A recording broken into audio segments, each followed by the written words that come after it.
안녕하십니까 여러분.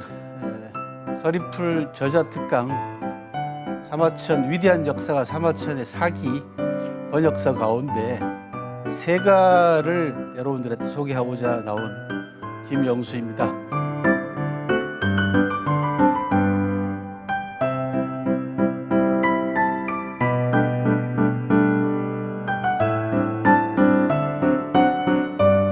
지난 10년 전부터 사마천의 사기 총 52만 6,500자에 이르는 3,000년 방대한 통사를 우리말로 우리걸로 옮기는 작업을 하고 있습니다.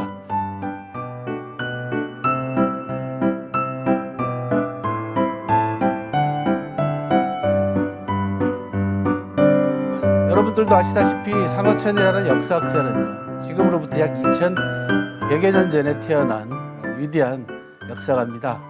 중국 역사상 최초로 역사서다운 역사책을 남긴 위대한 역사가로 평가를 받고 있고, 사마천 고향마을 분들은 사마천을 역사학의 성인이라고 부릅니다.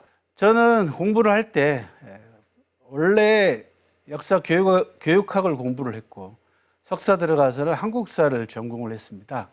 그러다가 석박사 공부를 하면서 사기라고 하는 역사책을 접하게 됐는데요. 그 인연은 조선열전이라고 하는 사기의 130편 가운데 한 편 때문에 전공을 바꾸게 됐습니다. 기이한 사연이죠. 나중에 또 말씀드리겠습니다만은 오늘 제 말씀을 들으시면서 여러분들이 꼭 기억해 주셔야 될 것은 사마천 130편 가운데, 사기 130편 가운데 제 115편, 115번째 조선열전이 있다라는 사실을 꼭 기억해 주시기 바랍니다. 교과서에서도 가르치질 않고 있고요. 해방 이후에 한국 고대사 문제가 늘 논쟁이 벌어질 때마다 가장 중요한 기록인 이 조선열전의 의미에 대해서 강조하고 있는 학자들이 별로 없습니다. 아마 일제가 식민사학을 통해 가지고 일부러 감춰놓은 그런 프레임에 걸려든 게 아닌가라고 하는 그런 생각을 하고 있습니다. 아무튼 사기를 공부하다가 제가 조선열전이라고 하는 한 편을 보면서 이 조선열전이 고조선 멸망사 기록입니다. 그런데도 불구하고 이 기록이 중요성이 그렇게 부각이 되지 않고 있었습니다. 그래서 조선열전을 공부하고 조선열전을 남긴 사마천이 어떤 역사학자이고 또 사기는 어떤 책인가를 공부를 하기 시작을 하다가 속된 말로 빠져버린 겁니다. 우물속에 풍덩 빠졌습니다. 저는 어느 정도 공부하면은 우물속에서 빠져나올 줄 알았는데 공부를 하다 보니까 우물이 아니고 바다였습니다. 그래서 30여 년 동안 지금 현재 목적지가 어딘지도 모르고 헤엄을 치고 있는 중입니다. 저는 1996년부터 중국을 탐방을 하기 시작을 했는데요. 사마천이라는 역사학자는 역사책을 남기기 위해서 현재 학자들이 추정하기로는 한 10차례 가까이 역사 탐방을 한 걸로 현재 그렇게 추정을 하고 있고요. 그 가운데 7차례는 아주 큰 여행이었습니다. 그 중에서도 20살 때 아버지의 권유로 하게 된 여행은요, 2년 내지 3년에 걸친 아주 대단한 여행이었습니다. 역사라는 학문은 시간과 공간의 학문입니다. 시간은 초월할 수 없지만은 공간은 남아있는 유적이 있다면은 확인을 해봐야 되는, 그렇게 해서 그 공간이 가져다 주는 의미까지 다 포함해서 연구해야 되는 것이 역사입니다. 놀랍게도 사마천이라는 역사가는 2100여 년 전에 20살 나이에 2년에서 3년간에 걸쳐가지고 오늘날 우리 남북한 땅덩어리의 약 15배 정도 되는 300만 제곱킬로미터나 되는 한 나라 땅에 남아있는 사마천 당대로부터 약 3,000여 년 전의 유적지부터 시작해서 사마천 당대의 역사 유적까지. 사마천 당대의 역사 유적은 어떤 유적들이냐 그러면 한 나라를 건국한 한고조 유방의 고향까지 사마천이 직접 찾아가서 젊었을 때 한나라 고조 유방이 잘 가던 술집 두 군데까지 탐방할 만큼 사마천의 현장 탐방 정신은 아주 놀라울 정도였습니다. 저도 96년부터 중국을 꼭 일일이 중국을 탐방해 봐야 되겠다라고 마음을 먹고 96년에 처음 중국을 탐방을 했고요. 97년에 IMF 때문에 잠깐 멈춰졌다가 98년도 마침내 제가 꿈에도 그리던 사마천 고향을 처음 탐방을 했습니다. 그리고는 그 이후로 사마천 고향하고도 인연이 맺어져서 지금까지 한 30여 차례 사마천 고향을 방문했고요. 2007년도에는 사마천 고향으로부터 명예 촌민증까지 받는 아주 명예로운 그런 일도 있었습니다. 그리고 매년 3월 마지막 주 토요일이 되면은 사마천 제사를 지냅니다. 2010년부터 사마천 제사가 국가 제사로 승격이 됐는데요. 그 전까지는 민간 제사였습니다. 사마천 후손들과 사마천 고향 마을 사람들이 마치 축하하듯이 잔치를 벌이듯이 사마천 제사를 지냈었는데요. 2010년부터 사마천 제사가 국가 제사로 승격이 됐고, 이 사마천 제사는 중국의 3대 제사 가운데 하나로 꼽히고 있습니다. 여러분들도 잘 아시는 공자에 대한 제사, 그다음에 중국인들이 자기네들의 조상이라고 얘기하는, 우리로 얘기하면 당군 할아버지와 같은 존재가 있습니다. 누르왕자 황자를 써서 황제라고 부르는 황제에 대한 제사, 그리고 사마천 제사를 중국에서는 3대 제사로 높이 평가를 하고 있습니다. 이 제사가 2010년부터 국가제사로 승격이 되면서 저는 민간제사 때부터 시작해가지고 지금까지 계속해서 사마천 제사를 빠지지 않고, 올해는 코로나 때문에 제가 부득이하게 빠졌습니다만은 사마천 제사에 참석을 하고 있습니다. 98년도 사마천 고향을 한번 다녀오고 난 다음에 기고만장해서요. 국내에서는 처음으로 사마천 고향을 방문한 사람이다. 내가 이 어려운 상황에서도 사마천 고향을 다녀왔다. 그리고 책을 내고 난 다음에 쉽게 얘기하면 목에 힘이 들어간 거죠. 최초의 사마천 사기에 관한 책도 냈겠다. 사마천 고향도 다녀왔겠다. 그런데 6월 달에 책을 내고 난 다음에요. 그해 여름에 출판사의 권유로 독자들과 함께 사마천 고향 마을을 두 번째로 방문을 하게 됩니다. 99년도 여름 사마천 고향 두 번째 방문이 제 인생에 아주 엄청난 충격을 줍니다. 99년 여름에 사실 사마천 고향 마을은 서안에서 섬서성의 성회인 시안에서 동북쪽으로 약 200여 킬로 떨어져 있는 곳에 있는 촌마을입니다. 시골 마을입니다. 아주 깡시골입니다. 우리로 얘기하면 한 3만쯤 되는 군 정도밖에 되지 않는 곳인데, 이 고향 마을에 사실 이쪽 지역은 비가 잘 오질 않습니다. 그런데 99년 고해에 봄에 비가 많이 와가지고 사마천 사당하고 무덤으로 들어가는 길이 끊어지는 바람에 사마천 고향 마을 입구에서 차를 내려서 몇 킬로를 걸어서 사당하고 무덤을 찾아야 되는 그런 아주 기이한 사건이 벌어졌습니다. 이 일이. 근데 길을 제가 잘 모르니까 부랴부랴 사람을 불러서 고향 마을에 계시는 촌장님 한 분을 모셔가지고 길을 안내를 받았습니다. 그런데 이 촌장님이 놀랍게도 저하고 악수를 하면서 인사를 하면서 뭐라고 말씀을 하시냐 그러면, 나 사마천 17대 손 동영령이요, 이렇게 얘기를 하시는 겁니다. 그때 제가 받은 충격이라는 건 어마어마한 충격이었습니다. 왜 그러냐면요, 아까 말씀드린 대로 사마천은 2100년, 100여 년 전에 태어나신 분입니다. 기원전 145년에 태어나셨거든요. 그런데 17대 손이라고 얘기를 하는 겁니다. 한 세대 보통 30년으로 저희가 계산을 합니다. 그러면 17대 하면 500년 좀 넘는 거거든요. 조선시대 때에 해당된다는 얘기죠. 500년 좀 넘으면. 그런데 사마천은 2100년 전뿐이라는 말입니다. 그게 첫 번째 충격이었고요. 두 번째는 사마천 후손이라고 하시는데 성을 동영령이다. 동씨라는 겁니다. 이것도 말이 안 되죠. 현장에 가보지 않으면, 현지에 가지 않으면 만날 수 없는, 경험할 수 없는 부분들을 제가 경험을 한 겁니다. 그리고는 고향 마을로 걸어 들어가는 곳곳이 사마천하고 관계되어 있는 전설과 유적들이었습니다. 그때 받은 충격 때문에 저는 99년도 두 번째 사마천 고향을 방문하고 돌아와서 공부를 다시 합니다. 지금까지 했던 공부가 다 수박 겉핥기, 할런 정도가 아니라 수박이 어떻게 생겼는지도 모를 만큼 정말 장님 문고리 만지는 식의 공부를 해왔던 겁니다. 그래서 99년 여름의 충격 때문에 제가 그해 돌아와서 사마천 사기에 대한 공부를 다시 합니다. 그리고는 2, 3년 뒤에 4, 5년 뒤에 대학 교수도 그 당시 제가 99년도 처음 교수가 됐는데요. 교수직도 그만두고 사마천 사기 연구에 몰두를 하게 됐습니다. 99년도 당시에 제가 사마천 고향에 가서 촌장님을 비롯해서 사마천 후손들을 만났고요. 지금 보고 있는 이 아이들 사진들이 모두 사마천 후손들입니다. 그리고 그 밑에는 그 이후에 일반 독자분들을 모시고 사마천 고향을 계속해서 방문했을 때 사진들입니다. 이 사진들은 사마천 민간제사, 이 마지막 민간제사 때입니다. 왼쪽 사진이. 민간제사가 끝나고 난 다음에 뒤에 있는 분들이 전부 다 사마천 후손들하고 사마천 마을에 살고 있는 동네 분들이고 앞에 앉아 있는 어린아이들은 전부 다 사마천 후손들입니다.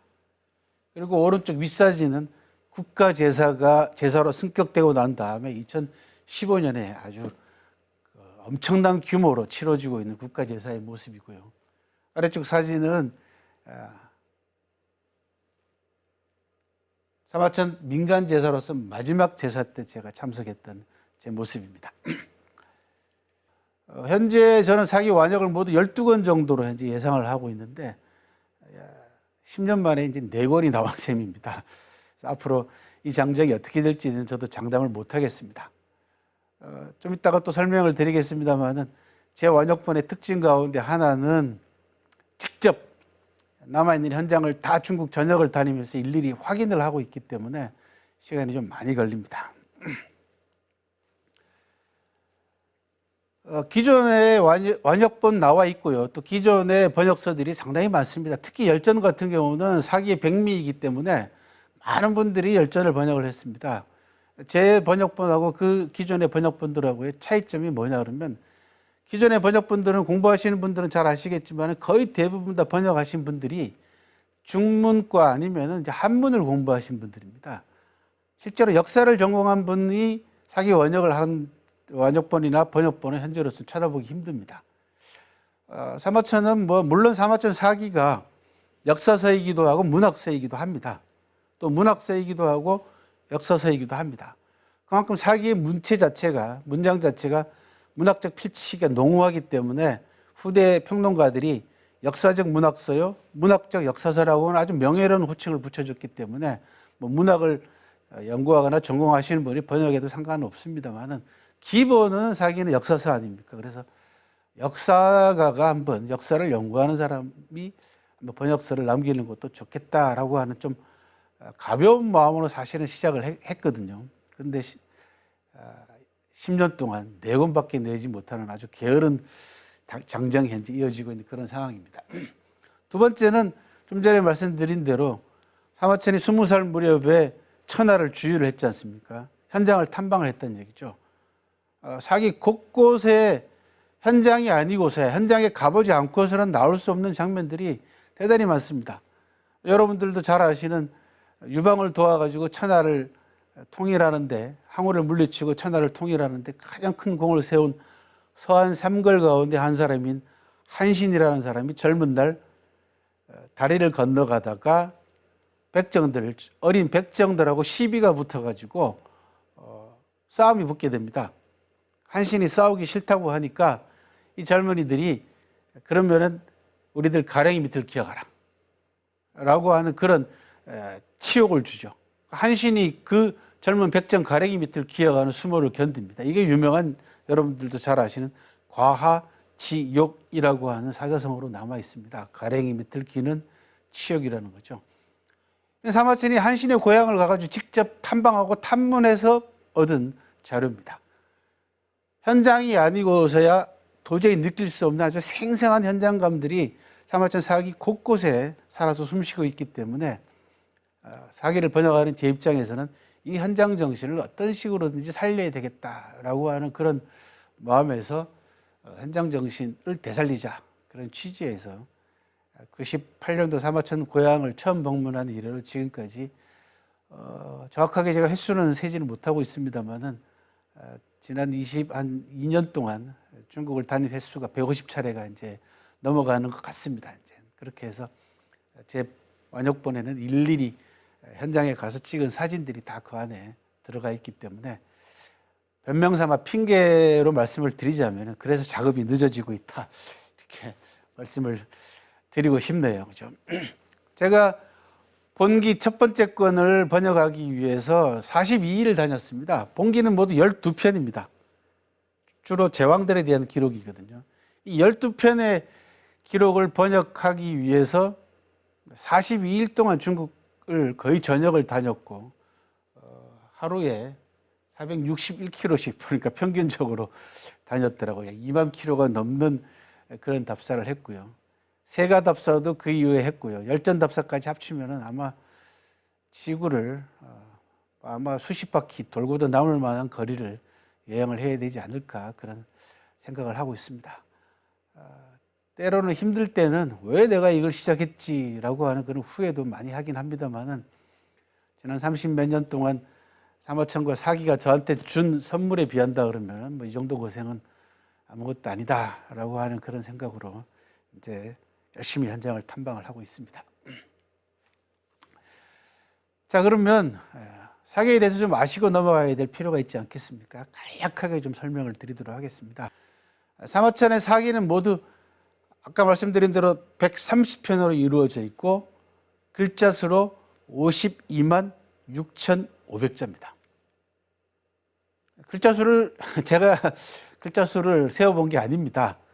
놀랍게도 2100여 년 전에 사마천이라는 역사학자가 사기를 완성해 놓고 사기 제일 마지막 편인 제130편 태사공 자서라고 하는 마지막 편에다가 놀랍게도 자기 책의 글자 수를 밝힙니다. 내 책의 글자 수는 130편 52만 6,500자다. 지금까지는 이 글자 수에 별로 주목을 하지 않았습니다. 사람들이 왜 사마천이 글자 수를 밝혔을까?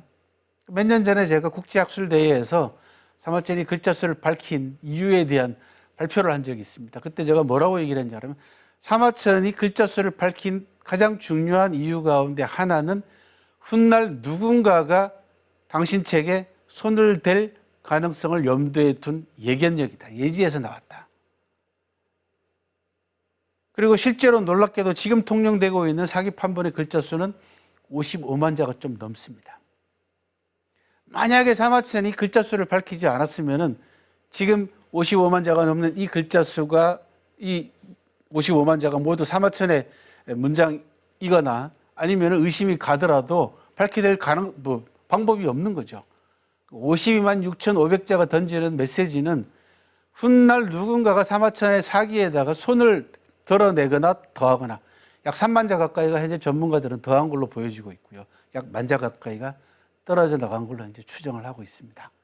이게 모두 사마천이 태사공 자서라고 하는 서문에서 자기 책의 글자 수를 밝혀 놓았기 때문에 가능했던 일입니다.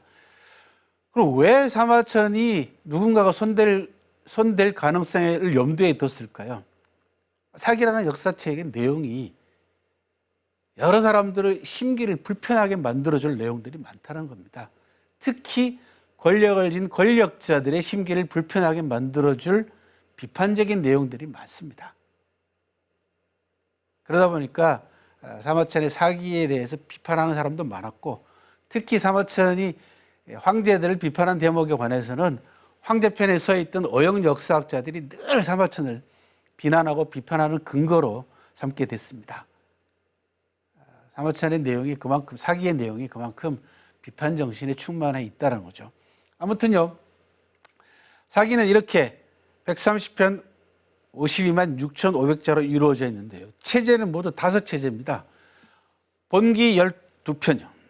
본기는 주로 제왕들의 기록입니다. 그런데 놀랍게도 사마천은 12편의 제왕들의 기록 속에 제왕이 되지 못한 두 사람의 기록을 본기에다가 집어넣습니다. 그게 항우라는 인물이고 또 한 사람은 더 놀랍게도 유방의 부인이었던 여태오라고 하는 여성을 본기에다가 집어넣습니다. 이것 때문에 사마천이 2000년 넘게 수구적인 보수 역사학자들한테 엄청난 비난에 시달렸습니다.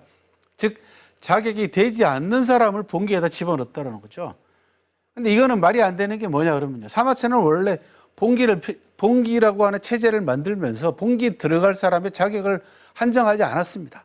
누구든지 천하대세를 움직인 천하대세를 주도한 사람이라면 그 사람이 실패한 영웅이 되었든 항우가 되었든 실제로 권력을 휘둘렀던 여태호가 됐든 간에 봉기에 들어갈 자격이 충분하다고 본 것이죠.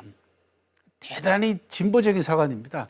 그런데 후대의 역사학자들은 굉장히 보수적으로 바뀌어가지고 수구적으로 바뀌어서요. 봉기에는 전부 다 제왕들만 들어가야 된다라고 하는 원칙을 거꾸로 세웁니다. 사마천은 그런 원칙을 세우지 않았음에도 불구하고요. 사기가 다른 역사책들과 구별되는 남다른 부분 가운데 하나는 바로 이런 역사관의 차이점입니다. 대단히 진보적인 거죠. 실패한 영웅이 됐든 또는 여성이 됐든 간에 실제로 천하의 대세를 움직인 주도권을 행사한 사람이면 봉기에 들어갈 수 있다라고 하는 그런 인식을 사마천이 보여준 것이고요.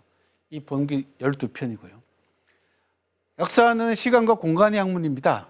그래서 사마천은 역사서로서는 최초로 표를 만들어냅니다. 오늘날로 얘기하면 여러분 역사 공부할 때 되면은 연표 놓고 공부하지 않습니까? 몇 년대에 무슨 일이 일어났는지 연표를 뒤져가면서 우리가 공부하는 건 기본이 됐습니다.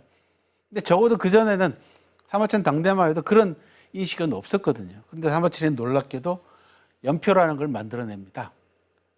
기록이 상세하지 않은 것은 큰 단위로, 조금 더 상세해지면은 세대 단위로, 좀 더 상세해지면은 1년 단위로, 좀 더 상세해지면은 한 달 단위로, 더 상세해지면은 날짜 단위로 해가지고 표라는 걸 만듭니다. 모두 10편의 표를 만들었고요. 8편의 서라는 게 있습니다. 서는 국가 제도와 문물에 관한 전문적인 논문으로 보시면 되겠습니다. 사기 130편 가운데서는 제일 어려운 쪽에 속합니다. 국가 제도와 문물, 국가를 전체적으로 운행하고 움직이는데 뭐가 필요하냐, 법이 필요하냐, 달력이 필요하냐, 천문학이 필요하냐, 또는 군사가 필요하냐, 이런 부분들에 관한 전문적인 논문이 8편에 서로 써져있고요. 세가는 본기에 나오는 즉 천하 대세를 주도했던 이 주인공을 보좌했던 인물들입니다. 보좌해가지고 천하 대세를 함께 움직였던 그런 주도권을 행사했던 인물들을 세가라고 하는 이름을 붙여서 약 30편의 편으로 편제해가지고 나눴습니다. 그리고 가장 중요한 것은 130편의 절반이 넘는 70편에 해당되는 열전입니다.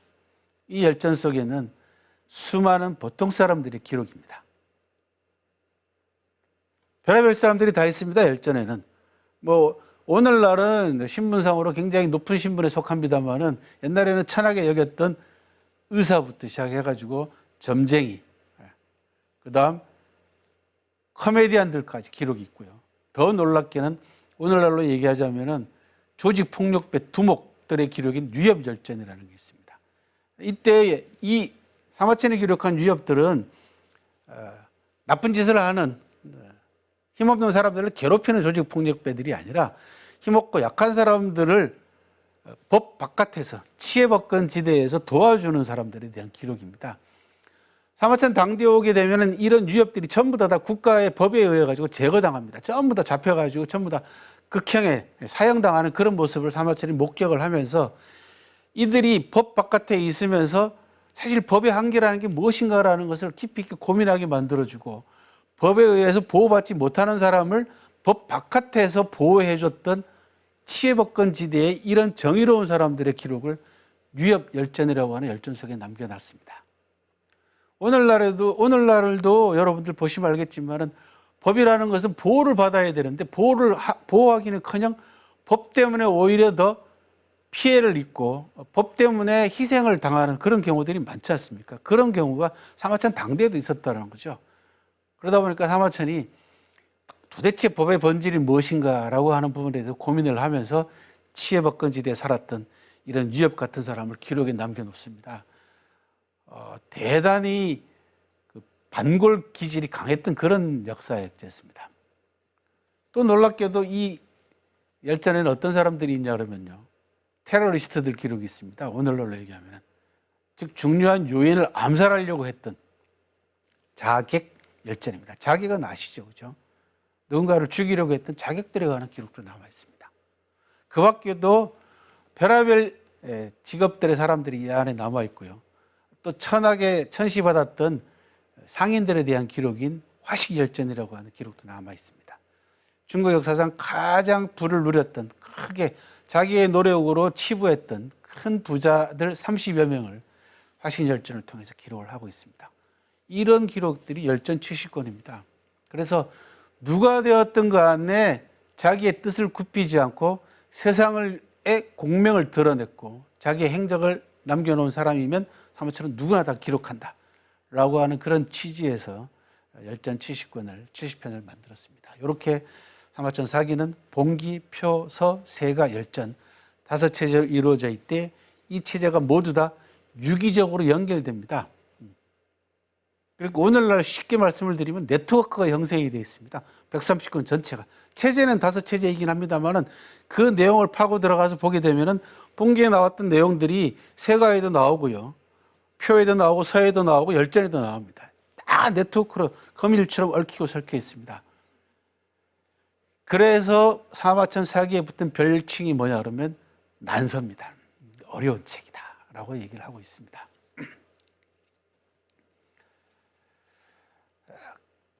그 다음엔요, 좀 전에 말씀드린 대로 그래서 제가 붙인 이야기는 체제와 정신의 완벽한 결합이다. 네트워크가 형성이 되어 있다라고 말씀을 드리고요. 또 하나는요, 사마천 사기는요, 인간을 다루는 책입니다. 사마천 사기 130편 가운데 84%인 112편이 사람에 대한 기록입니다. 그런데 단순하게 그 사람이 언제 어디서 무엇을 했다 이런 기록이 아닙니다. 그 사람의 내면의 정신세계까지 파고들어서 인간의 본질까지 아주 깊이 있게 통찰한 책입니다. 그래서 사마천 사기에 붙은 또 하나의 별명이 뭐냐, 인간학의 교과서다라고 하는 별명이 붙어 있습니다. 그래서 여러분들이 사마천 사기를 도전해 보려고 하시는 분들이 많습니다.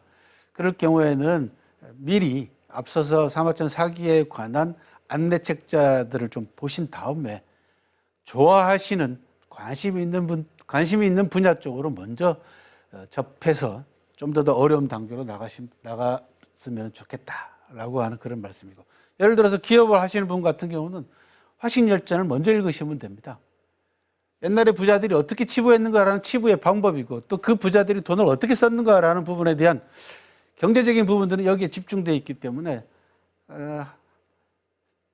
여담으로 말씀을 드리자면요, 사마천의 이 화식열전 때문에 2000년 동안 어마어마한 욕을 얻어먹었습니다. 왜?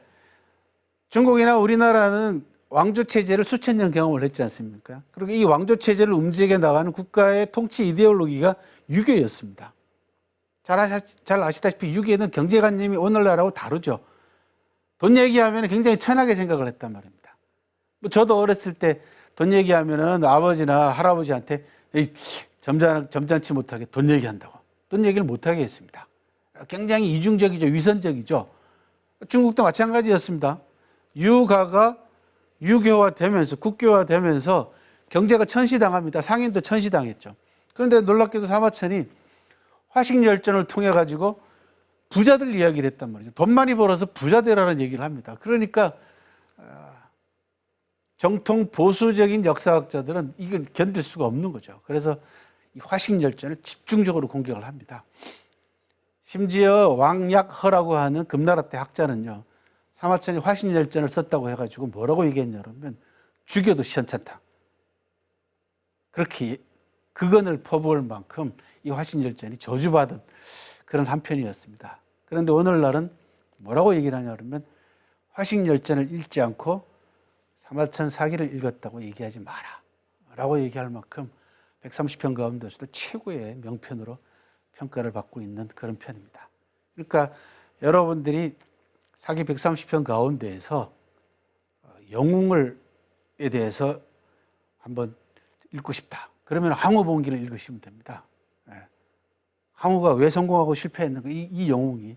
그 다음 리더십에 관한 이야기를 한번 깊이 있게 읽고 싶다. 그러면은 고조봉기, 항우하고 싸웠던 건달 출신으로서 단 7년 만에 황제가 된 유방이라는 사람이 어떤 리더십을 발휘했는가라는 부분들을 집중적으로 읽고 싶으면 고조봉기를 읽으시면 됩니다. 그래서 각자 관심 분야에 따라 가지고 사실 좋아하는 분야를 먼저 읽으신 다음에 그 깊이를 어느 정도 여러분들이 맛보신 다음에 다른 쪽 편으로 하나둘씩 관심을 옮겨가면은 사기 완독에 성공하실 수가 있습니다. 제가 우스갯소리로 그런 얘기를 많이 합니다. 제가 낸 책들이 거의 대부분 다 뭐 700쪽, 뭐 600쪽 이렇게 되니까 특히 완역본은 대부분 다 600쪽, 700쪽입니다. 그러니까 대개 읽으려고 도전을 하시다가 대부분 다 실패하십니다. 그럴 때마다 제가 웃으면서 굳이 처음부터 끝까지 내가 한번 읽어보려고 하시는 분이 계시다면 조건이 있습니다. 무슨 조건이냐? 불면증이 있으신 분들만 처음부터 도전을 해보시라 이렇게 우스갯소리를 얘기를 합니다. 그만큼 어렵다 그런 이야기입니다. 사마천이 뭐 왜 이 책을 이렇게 어렵게 썼냐라고 하는 부분들은 또 다른 강의 주제이니까 나중에 또 말씀을 기회가 있으면 드리도록 하고요. 자, 그 다음은요, 이런 사마천과 사기를 왜 읽고 알고 읽어야 되는가라는 필요성이 있어야 될 거 아니겠습니까? 그 말씀을 좀 드리도록 하겠습니다. 첫 번째는 중국사 공부를 위한 필독서입니다. 사마천 사기는 중국 역사책 24사 내지 25사라고 하는 중국의 정사라고 합니다. 정사 24종류 내지 25종류 가운데 첫 번째 책입니다. 그래서 사기, 한서, 후한서, 삼국지 이런 식으로 쭉 청나라 역사 때까지 이어집니다. 중국은 한 왕조가 건립되면은 그 전 왕조의 역사를 정리하는 그런 전통을 가지고 있습니다. 그래서 당나라가 건국이 되면은 그 전 왕조였던 수나라 역사책을 편집을 하는 겁니다. 편찬을 하는 겁니다. 수서라는 게 나오죠. 그렇게 해서 왕조들이 각 지난 왕조들의 역사책을 국가가 주도해가지고 편찬을 하다 보니까 관찬사서라는 게 나오게 됐고 이것을 정사라고 불렀습니다. 발을 정자 정사입니다. 사마천 사기는 사실은 국가가 주도해가지고 편찬한 관찬사서가 아닙니다. 그런데도 왜 정사의 첫 번째로 사기를 꼽느냐?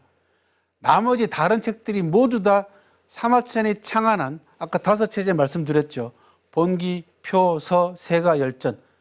이 5체제를 줄여가지고 본기의 기자들 따고 열전의 전자를 따서 기전체라고 합니다. 기전체. 이거 교과서에서 배우셨을 겁니다.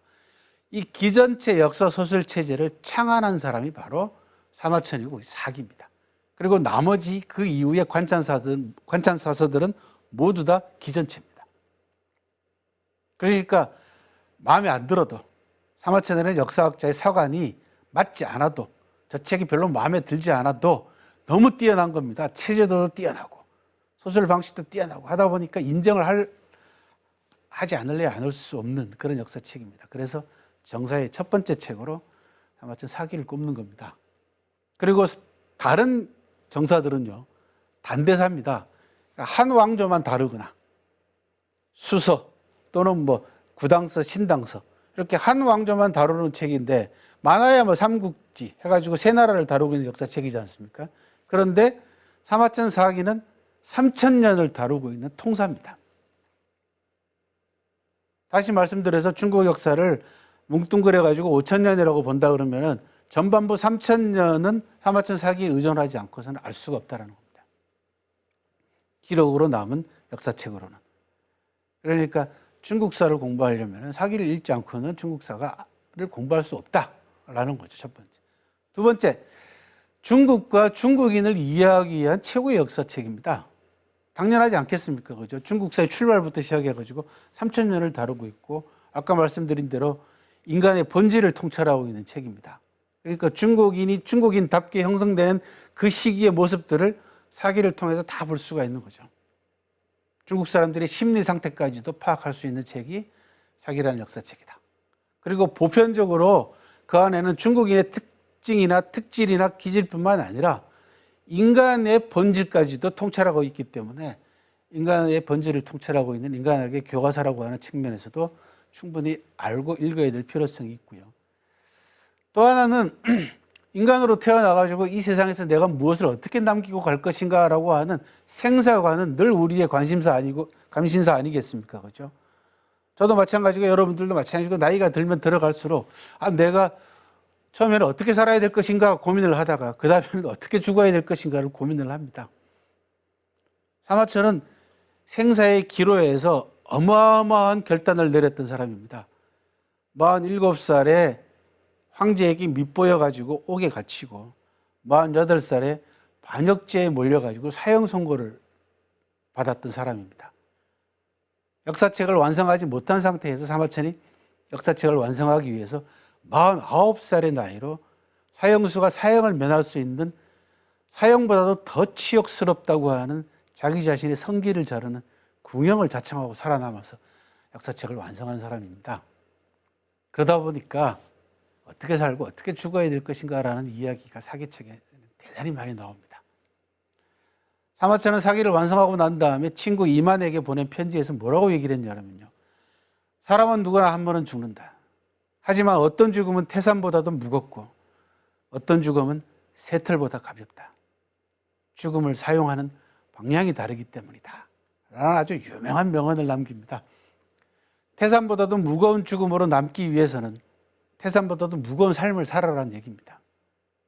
사마천이라는 지식인이 당대 그 시대가 그 자신에게 지어진 책임감을 회피하지 않고 억울하게 반역죄를 뒤집어 쓰고도 역사책을 남기기 위해서 자기 자신의 성기를 자르는, 좀 여러분들이 잘 아시는 용어로 말씀을 드리자면 노블리스 오블리주를 온몸으로 실천했던 그런 인물입니다. 그래서 생사관에 대한 성찰, 이런 것도 이 책을 읽고 알아야 될 필요성 가운데 하나로 꼽고 싶습니다. 또 하나는 좀 속물적인 관점에서 말씀을 드리면 FOB에 대한 동경심이 누구나 있지 않습니까? 저 FOB가 뭐냐 그러면요. F로 시작되는 단어, O로 시작되는 단어, B로 시작되는 단어입니다. F는 first를 얘기합니다. 최초. 최초는 우리가 삶을 살아가면서 아마 경험하는 경우들이 많을 겁니다. 어떻게 보면 뭐 나날이 전부 다 처음 아니겠습니까? 그죠? 사마천 사기는 최초가 무지무지하게 많습니다. 그죠? 최초의 책이다. 최초의 통사다. 최초의 3000년 통사다. 역사상 최초로 저자가 자기 책에 서문을 쓴 사람이기도 하다. 최초로 처음으로 자기의 책의 글자 수를 밝힌 사람이다. 뭐 최초는 무지하게 많습니다. 사마천 사기에 붙은 최초는, first는. 거기에 대한 이게 최초의 책이라니까 읽어보고 싶은 그런 속된 마음이 있죠. 그죠? 그다음 O는 only입니다. 유일함. 유일함도 많습니다. 사마천 사기에는. 그죠? 그다음 B가 중요하죠. best입니다. 최고의 책이다. 그죠? 그러니까 최초이자 유일하자 최고의 책을 읽고 싶어하는, 어떻게 보면 인간의 심리 가운데서 가장 보편적이고 충분히 이해할 만한 심리이긴 합니다만 사마천 사기는 바로 FOB를 모두 갖춘 책이다. 그런 말씀을 드리고 싶고요. 또 하나는 처음 말씀드린 대로 조선열전이 있습니다. 우리나라 고대사의 여러 가지 미묘한 문제, 특히 일제시대 때 식민사학이 남겨놓은 여러 가지 문제점과 논쟁점과 그 다음에 왜곡된 부분들을 해결할 수 있는 실마리가 조선열전에 들어있다라는 게 32년 동안 제가 사마천 사기를 공부한 제 입장에서 여러분들한테 드릴 수 있는 말씀입니다. 제 일상사는 크게 세 파트로 나눠져 있습니다. 첫 번째는 완역 작업입니다. 제가 세상을 뜨기 전까지 이 작업을 마쳐야 되기 때문에 아까 말씀드린 대로 10년 동안 12권 가운데 이제 4권이 나왔기 때문에 좀 오래 살긴 해야 되겠습니다만은 앞에 작업해 놓은 부분들의 기반이 있기 때문에 아마 뒷작업은 훨씬 더 쉽게 가지 않을까 싶습니다. 그래서 빠른 시간 내에 완역을 끝내는 일이 제 일이고요. 그래서 매일 조금씩 거르지 않고 현재 완역 작업을 하고 있고요. 두 번째는 이 완역을 위해서 중국을 다니는 게 또 하나의 제 일입니다. 아까 말씀드린 대로 지금까지 약 150차례 가까이 중국을 다니고 있고요. 앞으로 코로나 때문에 지금 현재 중국 탐방이 이제 중단되어 있는 상태이긴 합니다만은 상황이 좋아지면은 열전 번역을 위해서 현재 답사를 다니고 있기 때문에 계속 중국을 다니고 있고요. 세 번째는 사마천 사기하고 관계되어 있는 이제 강의죠. 코로나 때문에 올해는 거의 현재 못하고 있습니다만은 대중 강의를 열심히 하고 있습니다. 사마천과 사기를 좀 알려야 되지 않겠습니까? 사마천과 사기를 알리는 것도 중요하지만 또 하나는 좀 전에 말씀드린 대로 사마천과 사기를 읽어야 될 필요성 가운데 하나는 중국과 중국 사람을 이해하기 위해서 가장 좋은 텍스트 가운데 하나다라는 그런 말씀을 드렸지 않습니까? 사마천이 사기를 통해서 수많은 사람들을 통해서 전달하고자 하는 메시지는 뭐냐 그러면 높은 자리에 있거나 높은 벼슬을 가지고 있거나 권력을 가지고 있거나 부를 누리고 있는 사람은 그 권력과 부에 걸맞는 책임과 의무를 다하라라고 하는 그 메시지를 끊임없이 전달하고 있습니다. 춘추시대 때 정나라의 재상을 지냈던 정자산이라고 하는 인물을 통해서 사마천은 뭐라고 얘기하냐 그러면 나는 배운 다음 벼슬한다 소리는 들어봤지만 벼슬한 다음에 배운다 소리는 들어보지 못했다라는 유명한 말을 합니다. 즉 사람이 된 다음에 벼슬을 해야만이 그 사람이 그 권력과 부를 제대로 이용할 수 있지, 사람이 되지 못하고 권력과 부를 가지게 되면 백성들을 해치고 사리사욕을 채우고 탐욕을 채우는 탐관오리로 잘 나갈 가능성이 크다라는 겁니다. 정자산의 입을 빌려가지고 사마천은 그렇게 얘기를 하고 있습니다. 배운 다음 벼슬을 해야지, 벼슬한 다음 배운다는 말은 내가 들어보지 못했다. 그뿐만 아니라 군인들을 통해서도 그렇고 제왕들을 통해서도 그렇고요, 수많은 보통 사람들을 통해서 사마천은 이런 메시지를 전하고 있습니다. 고귀한 만큼 책임과 의무를 다해라.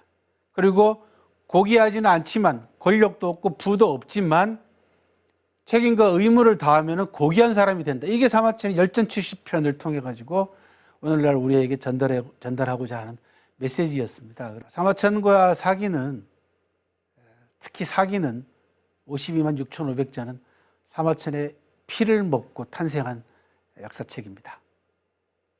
인간의 본질을 통찰하고 나 자신이 지금 잘 살고 있는가를 되돌아보게 만들어주는 절대 역사서 사기의 세계로 여러분들을 한번 같이 안내해서 여행을 해보고 싶은 그런 생각이 많이 듭니다.